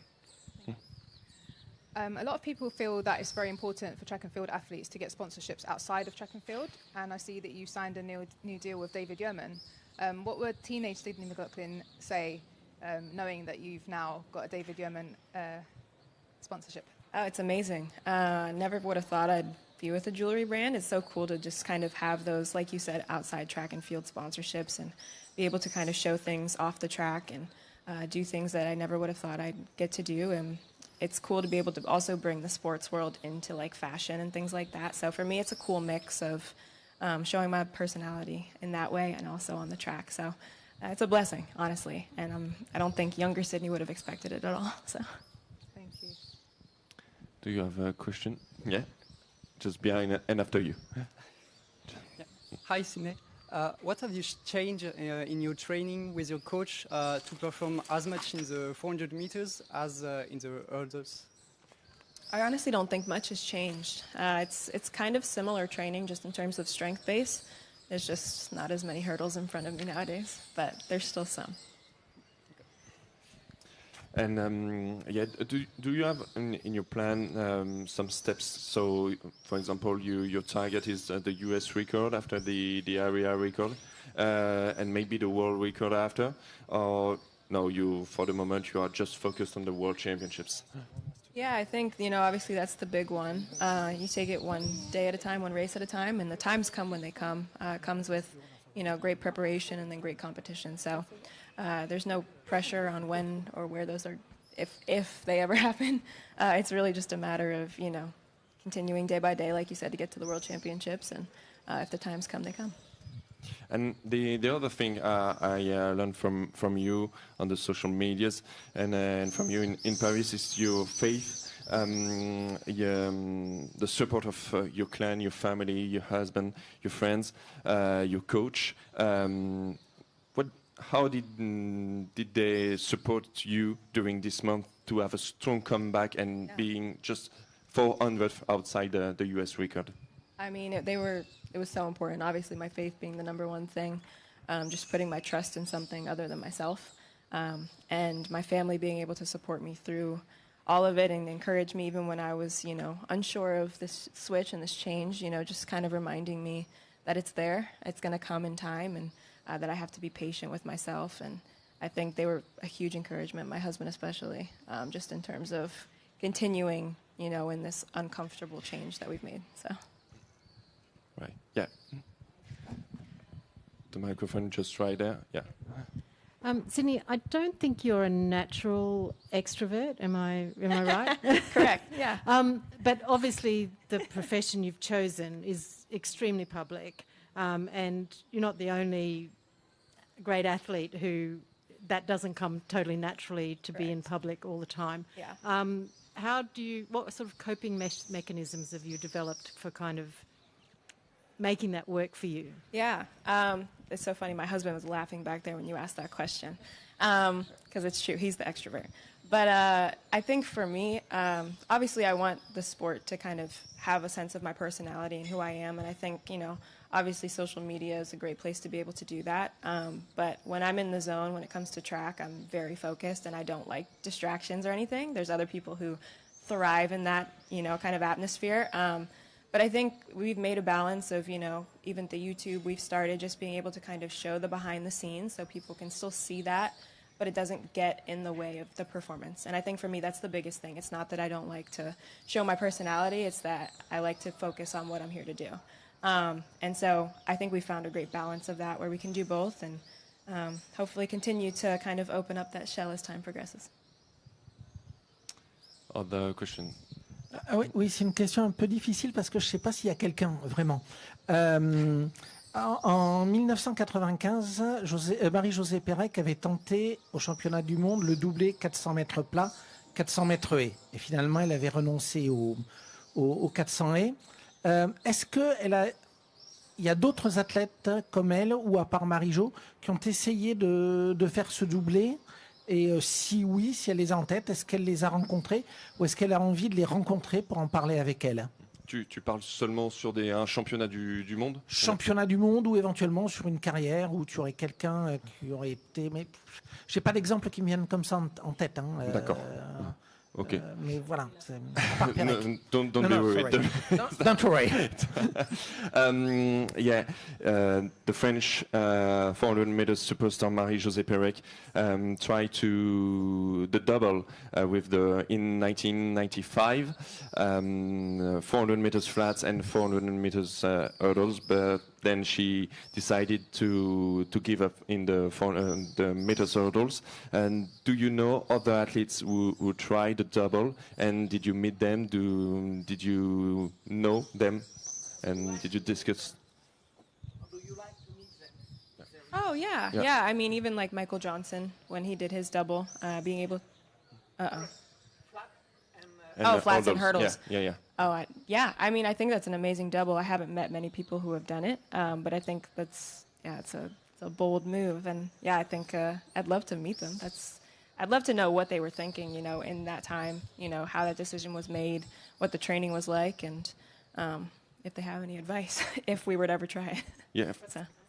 And you spoke with Michael Johnson about his double? Yeah, we've met. We've talked about, you know, kind of just his double and how he went through that process, which was really cool. And, you know, kind of asked me if I was willing to try. And I was like, you know, if the time is right, yeah. But at least for this year, the timing just doesn't look appealing. So. And did you discuss it with Femke Bol? Because she did it during the European Championships, but also it was possible not from the schedule, but because she could pass the heats. Is it maybe the way to make this double in the World Championships, to have the same rules to, okay, you can pass the heats of the 400 meters and 400 meters hurdles, and then maybe you could try this double? I have no idea, honestly. I think there's a lot of different ways you could do it. I just think, yeah, it's about timing. I guess, yeah, if there's a couple less races, that would be very helpful. But obviously there's going to be some days, at least for this year, there's 2 in one day, and I think it's like only a couple hours apart. It just would be a lot on the body for sure. And being able to perform at such a high level against such great competition is going to require you to be at your best. So. Yeah, one question here. I just wanted to ask about your decision to run more on the circuit this year, because over the past few years we haven't seen you so much. But how are you finding it? What was the decision behind it? And, you know, how are you coping with it physically, mentally? And how are you enjoying it also? Yeah, I mean, I love traveling. I love being able to kind of just see the world. The sport allows us to be able to do that, which is a blessing. I think for the past few years, just getting used to, my coach, my new training, everything. We were very local. I was still figuring out if this system worked for me. And so we had to figure out our camp before we could expand anywhere else. And I think, after last year, we were like, okay, we can start to kind of branch out a little bit more, which has been amazing. I've loved kind of just getting back on the circuit and, doing some of these European meets, and getting used to the time changes is always fun, and seeing beautiful places in the world. But yeah, I'd love to do it more. It's been really cool, and hopefully as time progresses, we'll continue to, see new places. So. Other question? I have two questions. You talk with Michael Johnson, and did you talk with other Americans legends like Sanya Richard-Ross, Alison Felix, to have some advice to manage the 400 meters flats? I did talk with Sonia about 2 years ago, just a little bit about, kind of her training and what it was like. We haven't really talked since. But yeah, it is a tough race. And I hear her on the broadcast when she's broadcasting, kind of just her thoughts about how it should be run. And I definitely always take that into account because, she's been so successful in it, and it is a very hard event. But yeah, Bobby has told me just, stories about Alison, stories about, just other people he's had, and just how to run it. And it's been a huge learning process, but it's been really cool kind of just to branch out to something I'm not used to and figure out how to make it work. And Marie-Josée Pérec started with 400 meters flats, and then she tried 400 meters hurdles. You did the opposite way. At your opinion, is it easier to be performer in your way or in the opposite? That's a good question. I would say this way, just because I knew the hurdle technique, and now you can take away the hurdles and you don't need as much technique. I think if I was just a flat 400 runner, it would be a little bit harder to learn kind of how to hurdle and all of those different kind of things. So. Yeah. Do I have other question for Sydney McLaughlin-Levrone? Yeah. Is your running technique any different on the flat than in the hurdles? Because obviously stride pattern makes it a bit different. Do you shorten up slightly, or is there any change in that way?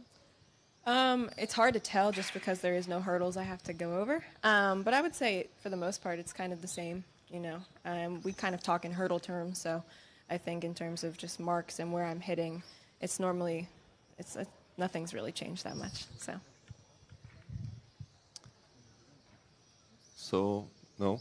I have just one more question, because just right here before you, a few minutes ago, we received Alison dos Santos and Karsten WARHOLM, and they say that you can beat the world record. Did you receive some message, some support from other athletic stars currently to beat the world record? And yeah, you can do it, and discussing with them. Yeah. Yeah. I've heard from people even in my camp and, teammates and all those different kind of things that it's possible. So it's been encouraging just to, have people supporting you and all of that. And, obviously it's a big thing to take on, but I think, if other people believe in it as much as I do, that at some point down the line it is possible, that's encouraging to know that you have people behind you for sure. And for you, do you think they can beat the men's 400 meters hurdles world record, or maybe it will be for Ray Benjamin? Yeah, I definitely think that it can be lowered for sure. Yeah. Okay, thank you. Thank you very much. Sydney McLaughlin-Levrone.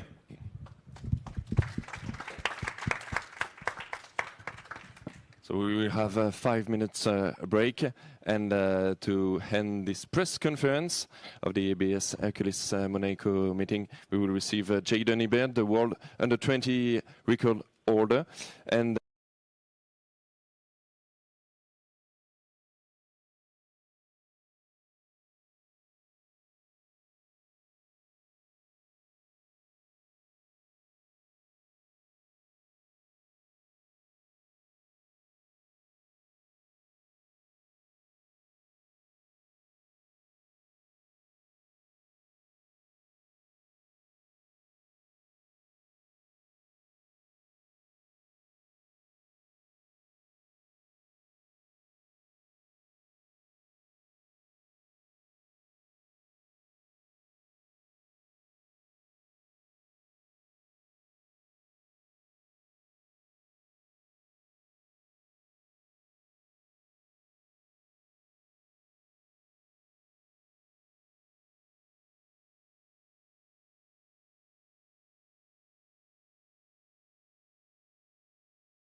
Bien, nous sommes de retour avec Jayden Hibbert et Ackelia Smith qui donc représentent la nouvelle génération jamaïcaine et qui sont donc triple sauteurs et sauteuses en longueur respectivement. We are with Jayden Hibbert from triple jump and Ackelia Smith, the new generation of Jamaican, not sprinter but jumpers. So congratulations for your performances, and we will talk about first of all, Ackelia.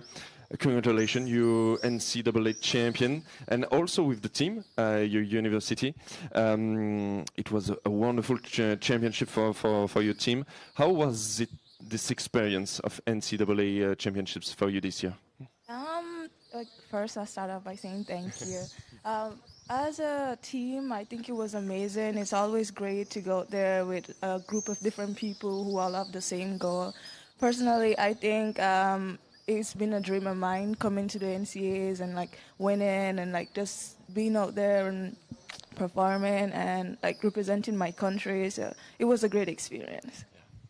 And for you, Jayden, congratulations, because you've been named Field Scholar Athletes of the Year by the U.S. Track and Field and Cross Country Coaches Association. What does this award mean to you? Firstly, I want to say thank you for being here. I'm just super happy to be here in Monaco. Within all these accomplishments, I'm really grateful. I'm super grateful, especially as a teenager, 18-year-old, not even yet in my prime, and basically zeroing the triple jump game in college is absolutely crazy. But I just want to give God thanks and just to say that I'm really grateful and really excited to continue. You became World Under-20 champions last year. You cleared the World Under-20 record too. You are the NCAA champion, but now you will discover the pro circuit with the Wanda Diamond League. What do you expect from tomorrow? Well, of course, it's great competition tomorrow, great gentlemen. Everybody's a star out there. Truly look up to everybody, especially when I was younger. What you say, Andy, Zango, Pichardo, everybody, I looked up to them. My coach would always be like, hey, look at them. This is what they do. Try to replicate it. So overall, I'm just super excited to see what the competition is like at this level and just to get my groove on and enjoy myself here in Monaco. Yeah. In general, young athletes have some models. Which triple jumpers or athletes in general inspire you? I would say Pichardo. I like how humble he is and how technical he is in the phases. And just overall, he's tall and I want to be tall too. So, yeah. Ackelia, you had a very good season in long jump, but you also did triple jump. Would you like to continue the two events? It would be an honor to represent my country and everybody that support me in both events, and not only that, but to compete on the world stage out there. So being able to compete in both events would just be an honor. Do you have some questions for our young athletes here? Yeah, do you have some? You can. Thank you. So both of you are world leaders, I believe, which is a unique situation for Jamaicans in the field events. How does that make you feel? And I think Jamaica is sending a really strong team to Budapest in the jumps, the throws as well, the discus, male discus. How does that make you feel to be spearheading this new generation of field talent in Jamaica? Just happy, of course, overall representing my team, the Arkansas Razorbacks, of course, and just being that light to other younger triple jumpers and athletes overall. Just truly grateful for the opportunity that somebody can, look up to Jayden Hibbert and see how far he has come from in his journey. And being a world leader, like, when I think about it, it's like the whole world. Like, it's everybody in the world and I'm the best right now. So I'm just going to keep the focus, try to stay in that position and just have fun overall, yeah. For me, as Jayden said, it's something. It's definitely something. From a country's standpoint, it's like absolutely amazing because Jamaica is known for its sprinting, not so much its jumping. So it's really great for us to come out here and lead the next generation of, like, say, just boys and girls sitting at home and just like coming out here and being role models for them. So it's just amazing.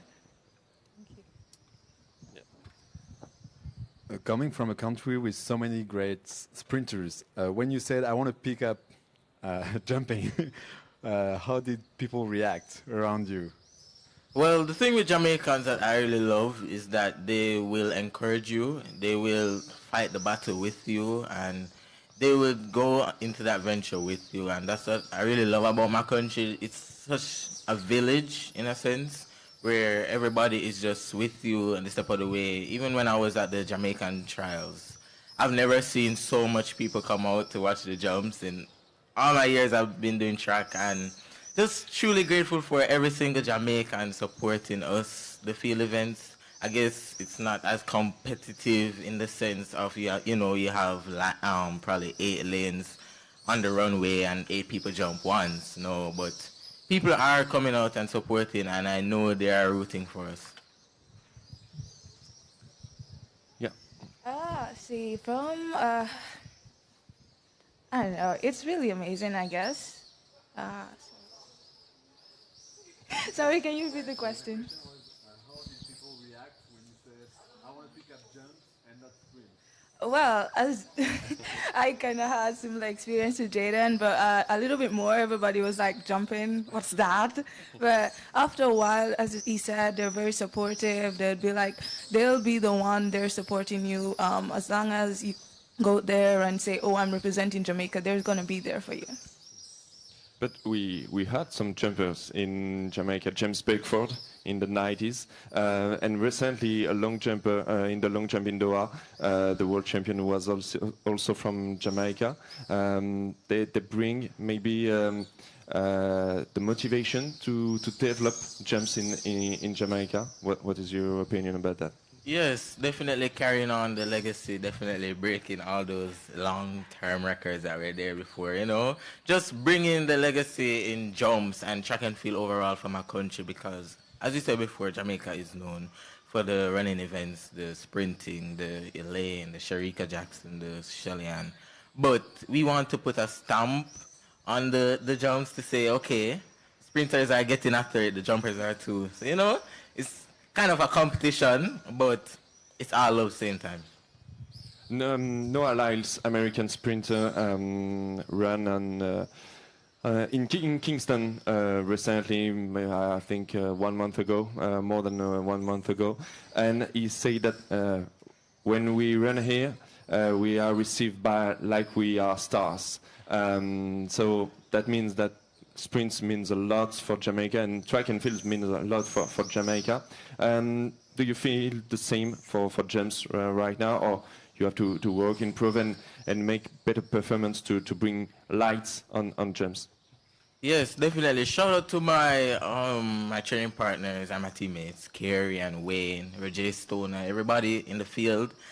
I know this year the Jamaicans are really looking out for the field events, mostly, especially for the jumps, given that most of my teammates are from Arkansas and they're on top of the world right now. So I know the Jamaicans are coming out for them and for me and Ackelia, of course. But overall, everybody's excited, especially when Noah ran in Jamaica.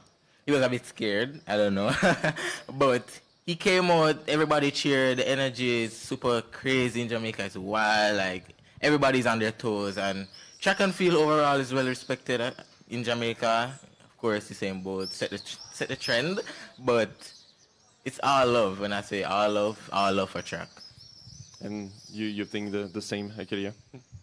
I definitely think the same. Jamaica is definitely go crazy for the track and field. It doesn't matter if it's actually on the field or off the field. So overall, Jamaicans are just really excited about track and field.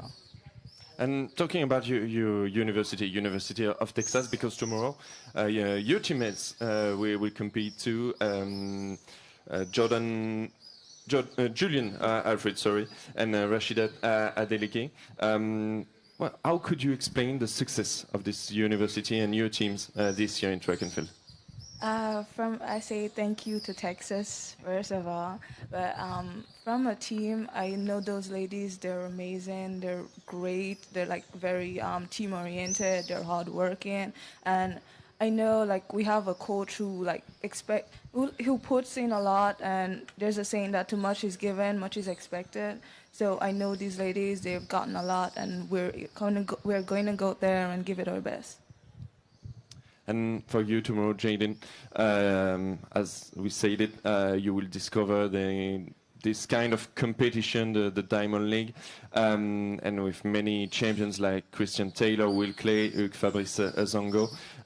What do you expect? You expect to learn, first of all, or also perform and prove that, okay, I'm the best in the world this year for the moment? Well, it's just to remain focused and remain happy, because one thing for me, if I'm not enjoying it, I'm not going to do well. So I wouldn't say it's pressure, but it's definitely encouragement. They're super great athletes, like consistent athletes. And of course I'm learning. I'm new to the event, still doing great, but I'm still learning. Even, I think it was last week or last 2 weeks at the Jamaican National Trials, there was a lot there to learn, the wind and everything, and I've learned so much. So I'm always willing to learn from anybody, but of course it's a competition. Everybody's coming to bring it, everybody's coming to win. So just going out there to do my best, not putting any marks, anything, just all smiles and dances, as my coaches say, and just having fun. Do you have a question? Yeah. Jayden, your World Under-20 indoor record has been ratified today, so you're officially a world record holder. Well done. But things seem to be happening very fast for you this year. Has it felt fast to you, or have you been surprised at how you've developed this year? Yes, very surprised. One thing I've learned this year is not to focus on the natural, but focus on the supernatural. You know, never doubt God. One thing with me, never doubt God, never doubt His power, never doubt His plan for your life. Just be happy in the moment. Just enjoy the moment while it lasts. That's one thing that I really take heartily. I always try to seize every moment, enjoy every moment, make a statement at each track meet, you know? And it can be pressure, but I control it really well. I think I'm a very humble person. I always laugh things off. If I do bad at a track meet, I'll say, you know, I'll get it next time, and just laugh it off and enjoy the rest of the meet. But overall, it's not pressure. It's just enjoying and just doing what I can do best when I can do it. And you said earlier you wanted to be as tall as Pichado. How tall are you now, and how tall do you think you're going to be, given that you're 18 now? Well, that's a funny question, because it was 2 weeks before the SEC Indoor Championships where I started feeling pain in my groin area. I went to do an MRI, and they told me that I have a growth spurt, and my growth spurts aren't closed yet. So I was like, Coach, how tall am I going to be? And he was like, you want to know? You really want to know? I'm like, yeah, I want to know. But he was like, nah, I don't want to know. I don't want to know. Even though I don't know how tall I might be, but even this point right now, I'm still growing. I'm still feeling the pain right now, but it's manageable. I'm still growing, so I'm going to be way taller than I am right now. Right. The last time I checked, I was 5'10". That was months ago. Probably 6'0". Right now, but who knows? Do you have other question? Yeah. I just wanted to ask you both about what your expectations are for World Championships, given your performances, but also given the fact that you maybe don't have as much experience as your other competitors. So I just wanted to ask what your expectations are in Budapest and how you're managing those.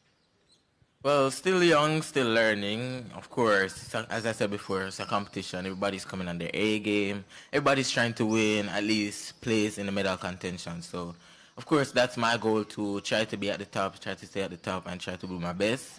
Whatever my best is on that day, that's my best. Whatever God's plan is on that day, that's what's going to happen. But I'm just going in with pure confidence from the World Under-20 records and the World Lead, and just trying to enjoy myself. It's the World Champs, like, you know, World Champs. So I'm just going to enjoy myself and try to PR maybe. Who knows? Who knows what can happen? Expectations, I just want to go there and do what I know I can do. First of all, I'd say we're pretty young to this, so we're trying to get as much experience as we can, but at the same time perform at what we know we can do. So that's it. other question?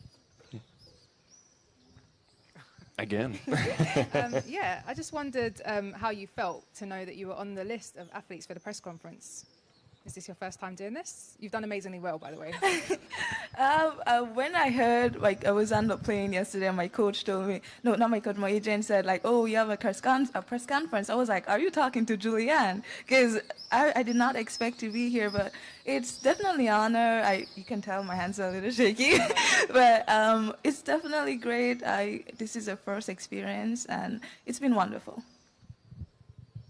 Hey, I'm 18, I'm at the Diamond League. Of course, I'll be happy to, share the word with everybody and to be here on the press conference. Like, I've been seeing this on television or on YouTube, and I'm like, oh, Hibby, you can probably be there one day too. And I'm here, so just smiles and enjoying, Yeah. Other question? You represent the new generations of athletics for Jamaica. What give you, for both of you, the motivation to start athletics? I say the people and the legacy that Usain Bolt and everybody else that left.